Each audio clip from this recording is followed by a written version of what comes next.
Voilà, bonsoir à vous tous. Tout le monde, quartier Bellevue, merci pour votre accueil. En nous accueillant, c'est Jésus que vous accueillez. Nous sommes porteurs d'un message d'amour, d'un message de paix. Nous sommes porteurs d'un message d'espérance, parce que ce message, c'est le message de l'Évangile. C'est la bonne nouvelle de Jésus-Christ, qui nous appelle tous, qui nous interpelle à un moment donné de notre existence et qui a pour but de nous faire passer de nos ténèbres à l'admirable lumière de Dieu. Comme l'a cité en introduction le pasteur Johan, Jésus-Christ, il est la lumière du monde. Un jour, Jésus a frappé à la porte de mon cœur. J'avais alors 23 ans.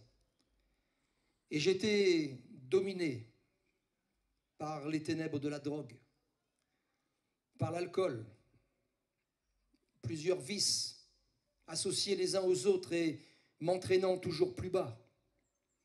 Et je bénis le Seigneur de ce que, comme le dit l'évangile de Jean, la lumière s'est levée. J'ai cru lorsque j'ai entendu le message.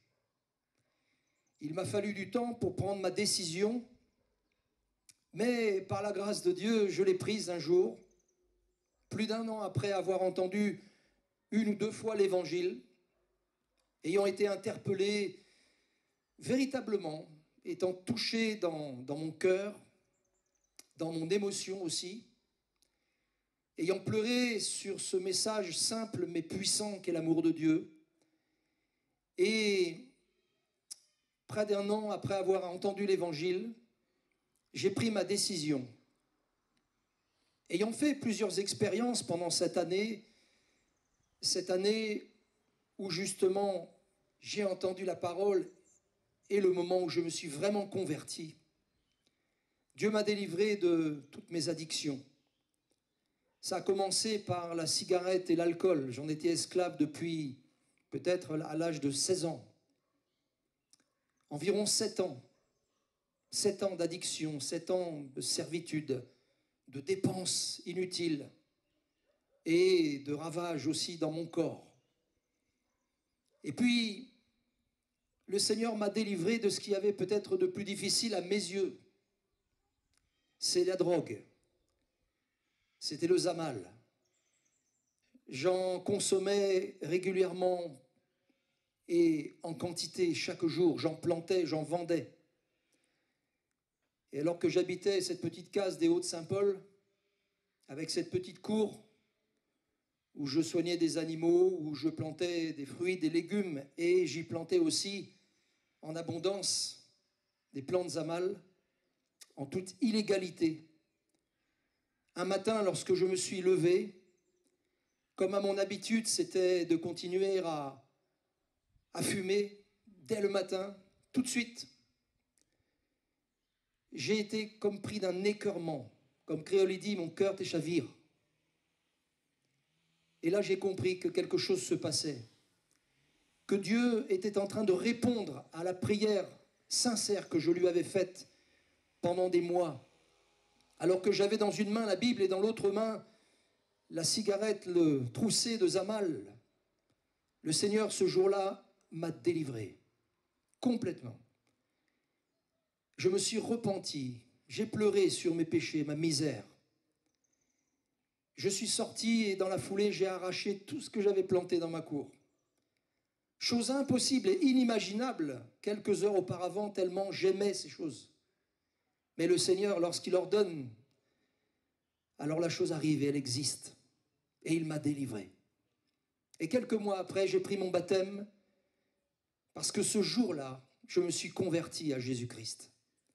Ce jour-là, avec du recul, quelques années plus tard, ce soir, je le reconnais, la lumière s'est levée dans ma vie. Son amour, sa vérité, sa grâce. Et je crois que Jésus m'a pardonné de mes péchés.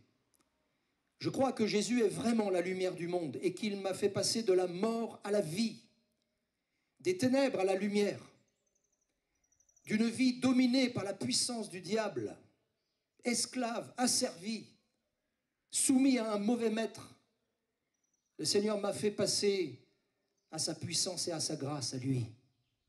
Et aujourd'hui, je lui appartiens, je lui rends témoignage, je lui rends grâce. Je vous rends témoignage de sa grâce dans ma vie. Ce passage de l'évangile de Jean, c'est le cas de le dire, met en lumière la vérité. Où il est dit dans le chapitre 1er, verset 1er, « Au commencement était la parole, et la parole était avec Dieu, et la parole était Dieu. » Elle était au commencement avec Dieu. Toutes choses ont été faites par elle, et rien de ce qui a été fait n'a été fait sans elle. En elle était la vie, et la vie était la lumière des hommes. La lumière, lui, dans les ténèbres, et les ténèbres ne l'ont pas reçue. Il y eut un homme envoyé de Dieu, son nom était Jean. Il vint pour servir de témoin, pour rendre témoignage à la lumière, afin que tous crussent par lui. Il n'était pas la lumière, mais il parut pour rendre témoignage à la lumière. Cette lumière, elle était la véritable lumière, qui, en venant dans le monde, éclaire tout homme. Amen. Et ce soir, nous qui n'avons pas honte de l'Évangile, nous qui sommes bénis de Dieu, heureux de partager ce message extraordinaire, unique, ce message qui malheureusement n'est pas reçu dans tous les cœurs. Certains sont plus ou moins d'accord avec ce que la Bible nous dit, sans pour autant accepter de se soumettre, de faire le pas de la foi qui consiste à venir à Dieu, l'auteur de ce message merveilleux, accepter de venir à Dieu tel que nous sommes, tels qu'ils sont, et de laisser cette lumière les éclairer et transformer leur cœur et leur vie. Le message de l'Évangile, c'est le message le plus puissant, il est incomparable. La puissance que renferme l'Évangile est capable de transformer les vies en profondeur, de guérir nos maladies physiques, morales, psychiques, de nous délivrer de nos chaînes, de rompre tous les liens. Ce message merveilleux de l'Évangile, il doit briller dans le cœur des hommes et des femmes que la terre porte aujourd'hui. Ce message, il a été prêché pendant des siècles. Et nous sommes au 21e siècle après Jésus-Christ. Et ça fait plus de 2000 ans que le message de l'Évangile est porté, est proclamé. Alors oui, nous n'avons pas honte de l'Évangile, parce que l'Évangile, c'est la puissance de Dieu pour le salut de quiconque croit. Mon ami, ce soir, dans ce lieu, tu as peut-être été invité par quelqu'un, c'est peut-être la première fois ou les premières fois que tu viens écouter la parole. Peut-être que tu es quelqu'un de familier à l'Évangile parce que tu l'as entendu bon nombre de fois, peut-être dans ton enfance, dans ta jeunesse.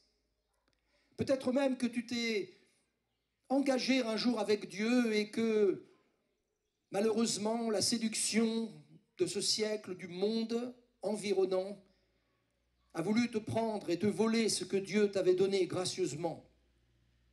Et c'est le moment pour toi, si c'est le cas, de revenir à Dieu et de laisser de nouveau la lumière éclairer ta vie, éclairer tes pas.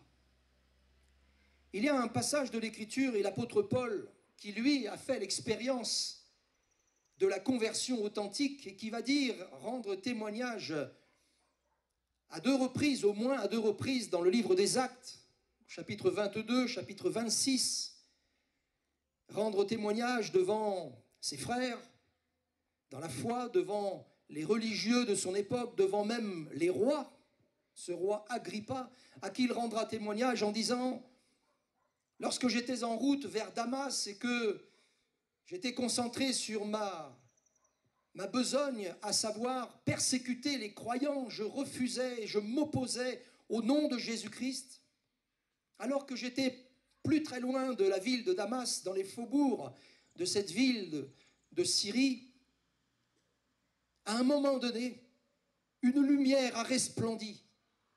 Cette lumière puissante est venue m'éclairer. Et il donne ce détail, une lumière plus puissante que l'éclat du soleil. Et dans cette lumière, j'ai entendu la voix la voix de Jésus.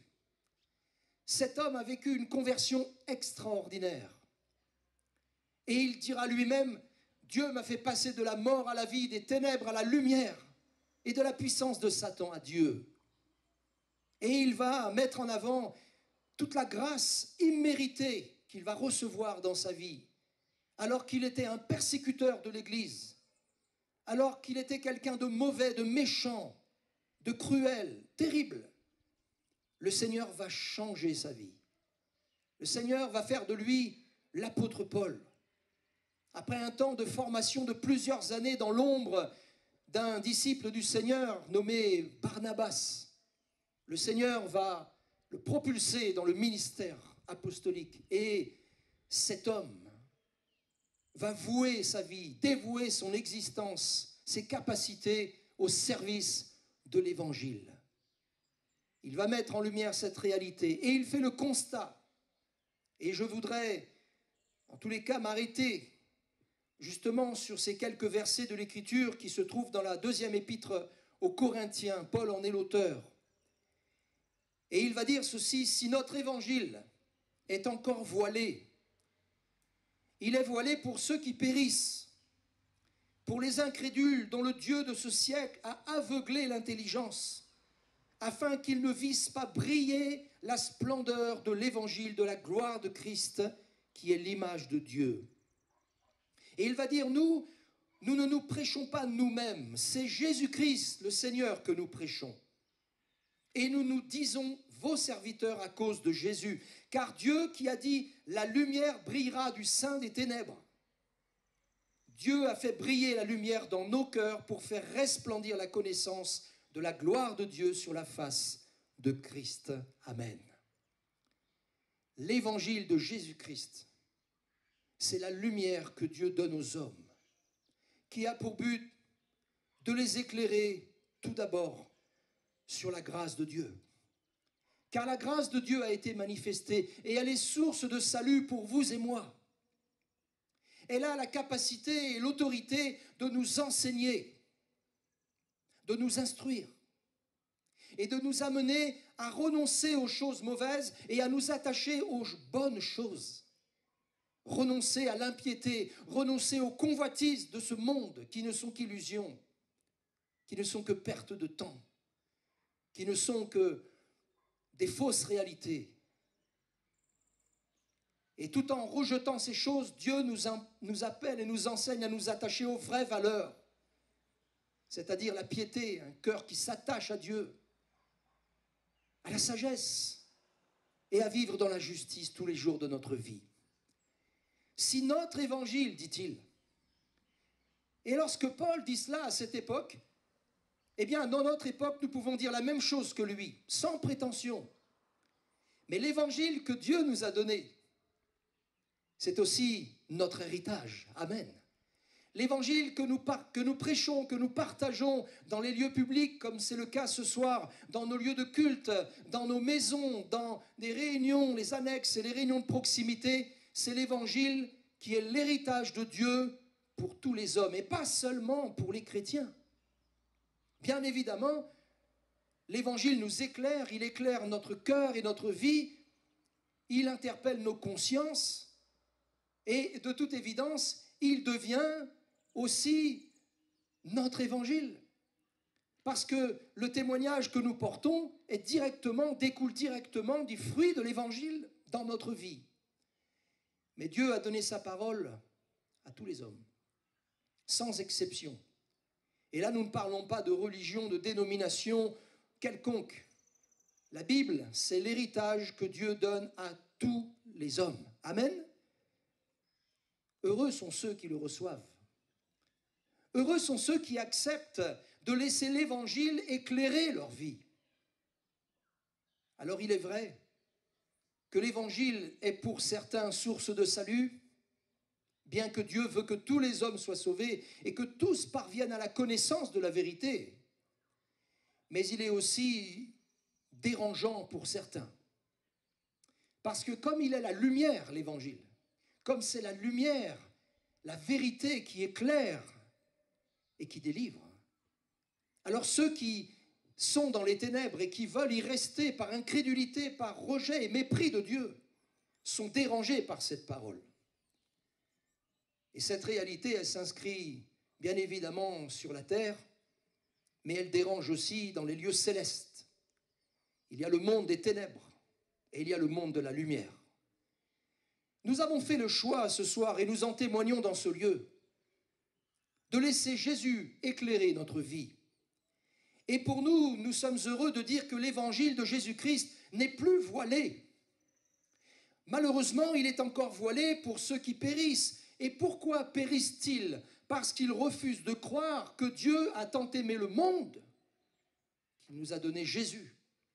Et en refusant de croire dans la bonne nouvelle de Jésus-Christ, venu sur la terre des hommes comme l'homme parfait, parfaitement homme et parfaitement Dieu, alors malheureusement ils périssent chaque instant qui passe, loin de Dieu, dans leur péché, séparés de Dieu, privés d'une relation, d'une véritable relation avec le Seigneur à cause d'une seule et même chose, le péché qui règne et qui domine leur vie. Si l'évangile est encore voilé, il est voilé pour ceux qui malheureusement périssent. Ceux qui sont encore dans ce chemin de perdition. La Bible nous déclare, et c'est ça la vérité, c'est qu'il y a deux chemins. Il y a le chemin étroit et resserré qui nous mène à la vie éternelle, et il y a le chemin large et spacieux qui nous mène à la perdition. Nous croyons, et nous avons laissé le Seigneur nous éclairer sur la vérité. C'est que Jésus est le chemin, qu'il est la vérité et qu'il est la vie. Amen.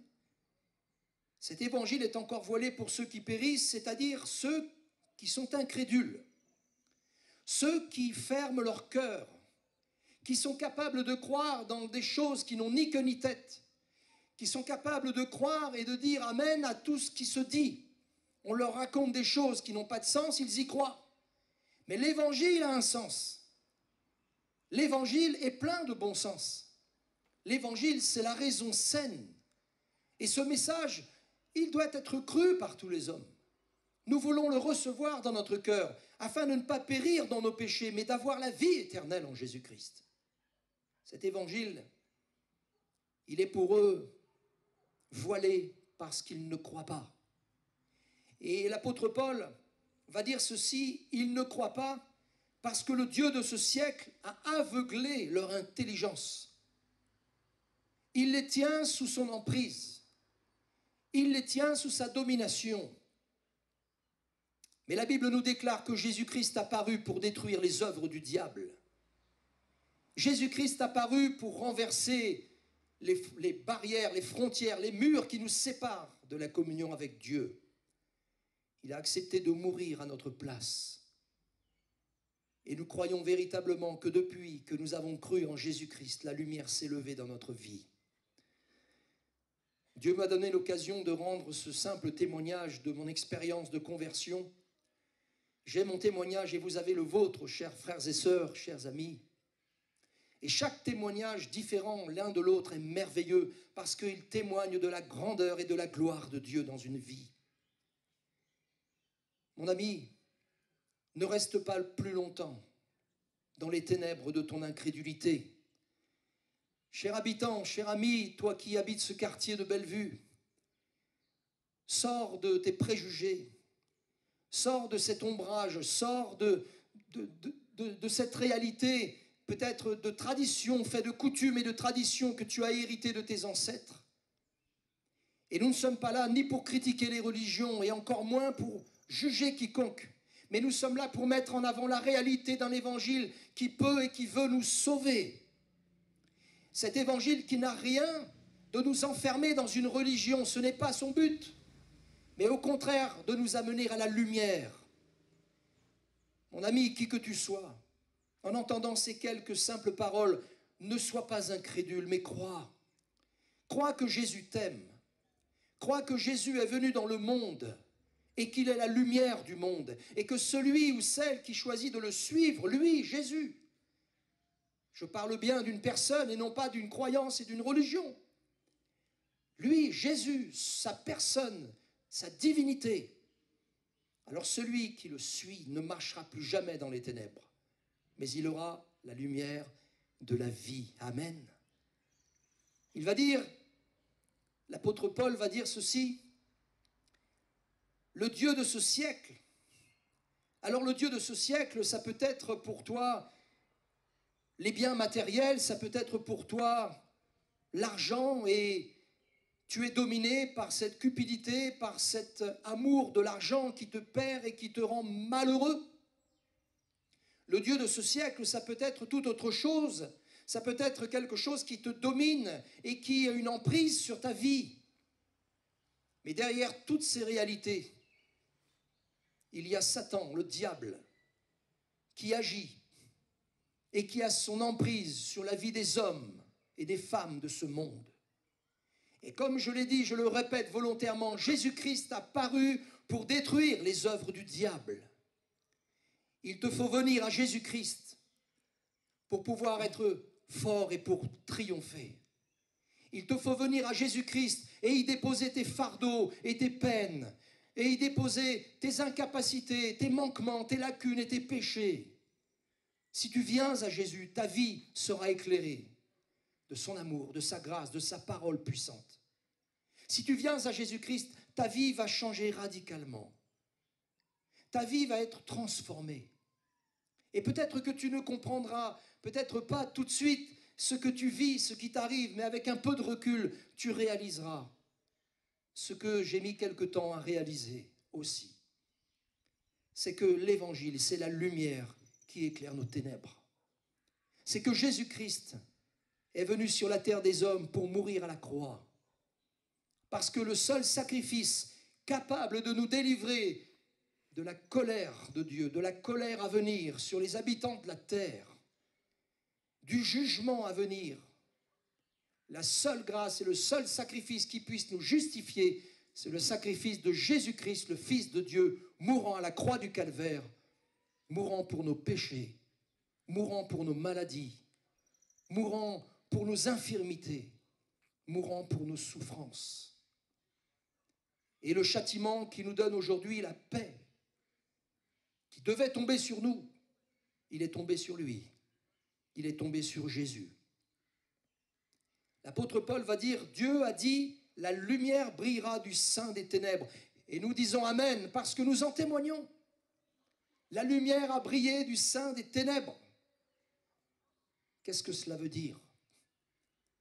Cela veut dire que sur cette terre dominée par le mal, souillée par le péché, remplie d'hommes et de femmes dont la conscience est souillée par le mal, Dieu s'est fait homme. On a accusé Jésus, lui, l'homme parfait, se faire Dieu, se proclamer Dieu, et ce sont les accusations et ce sont les critiques qu'il a subies lorsqu'il était sur cette terre. C'est la raison pour laquelle ils l'ont crucifié. Ils ont préféré rester dans leurs ténèbres plutôt que de laisser Jésus, la lumière, les éclairer et les affranchir. Et on a accusé Jésus, lui, l'homme, de se faire Dieu. Mais la réalité, la vérité, c'est qu'il est Dieu et qu'il s'est fait homme. Amen. Il est venu dans ce monde. Dieu a voulu qu'il naisse dans une étable et qu'il paraisse comme un simple homme, plein d'humilité, lui le roi serviteur, s'humiliant pour nous sauver. Dieu a dit, la lumière brillera du sein des ténèbres. Et Dieu a fait briller la lumière dans nos cœurs. C'est avec notre cœur que nous témoignons de Jésus-Christ. C'est avec notre cœur et avec l'assistance du Saint-Esprit que nous prêchons le message de la parole de Dieu. Nous n'avons pas d'intérêt particulier, pécunier ou d'intérêt personnel. Et l'apôtre Paul prend soin de dire, nous ne nous prêchons pas nous-mêmes, mais nous prêchons Jésus-Christ avec notre cœur, avec la réalité, la vérité et la profondeur de sincérité qui est dans notre cœur, avec une foi sincère. Nous croyons que Jésus-Christ, il est la lumière du monde. Et ce passage nous dit, la lumière brillera du sein des ténèbres. Dieu a fait briller la lumière dans nos cœurs pour faire resplendir la connaissance de Dieu sur la face de Christ. Personne n'a jamais vu Dieu Et l'Écriture nous le déclare. Personne n'a jamais vu Dieu. Dieu est esprit. Et nous ne pouvons pas le voir. Personne ne l'a jamais vu. Et l'Écriture nous déclare dans l'Évangile de Jean au chapitre 1er que Jésus-Christ est celui qui nous l'a fait connaître. Lui qui est dans le sein du Père. Lui qui est uni au Père. Le Fils et le Père sont un. Si personne n'a jamais vu Dieu, Jésus-Christ nous l'a fait connaître. Et bon nombre de fois, Jésus-Christ, devant les hommes, devant ceux qui croyaient en lui, comme ceux qui ne croyaient pas en lui, il a dit, celui qui m'a vu, il a vu le Père. Nous avons cru dans le message de l'Évangile. Et depuis le jour où notre cœur s'est ouvert à la grâce de Dieu et à ce message merveilleux, le voile a été enlevé. Les cœurs se sont convertis. Et lorsque les cœurs se convertissent, alors oui, véritablement, que ce soit pour un juif ou un non-juif, la réalité, pour vous et moi, c'est que le voile est ôté lorsque les cœurs se convertissent. Mon ami, qu'est-ce qui t'empêche de te convertir à Jésus-Christ? Jésus frappe à la porte de ton cœur et il le fait avec instance, il le fait avec passion, il le fait avec amour, parce qu'il voit que ta vie, eh bien, elle est dominée par les ténèbres de ce monde. Et il te dit, viens à moi. C'est le message qu'il te dit. Toi qui es fatigué et chargé, viens à moi, dit-il, et je te donnerai du repos. Je te ferai connaître, je te ferai entrer dans ma lumière. Je t'éclairerai de ma lumière. C'est l'invitation de Dieu pour toi, mon ami, qui que tu sois.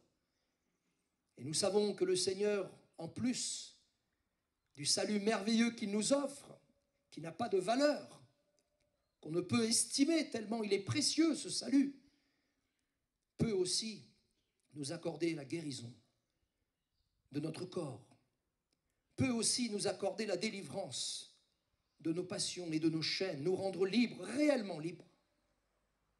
Ce qu'il a fait pour moi, il l'a aussi fait pour beaucoup d'entre vous, et j'en suis conscient. Mais ce que Jésus veut, c'est sauver ton âme, c'est te faire sortir de cette incrédulité. Et si tu te dis, je n'ai pas la foi, si tu te dis, je n'ai pas la foi, je n'arrive pas à croire, alors demande à Dieu dans ton cri, dans ta détresse, demande à Dieu de te donner la foi maintenant. Parce que je crois que la prédication de l'Évangile, c'est le message qui produit la foi dans le cœur des hommes. C'est comme cela que ça s'est passé dans ma vie. J'ai entendu la parole et Dieu m'a permis de commencer à lire cette Bible qu'on m'avait offerte. Et c'est à ce moment-là que la foi a commencé à naître dans mon cœur. Et cette foi, agissante, exercée à ma mesure, m'a permis de sortir de mes ténèbres et de maintenant de goûter, de savourer, d'apprécier et de me réjouir de vivre sous la lumière et dans la lumière de Jésus-Christ. C'est un appel que le Seigneur t'adresse ce soir.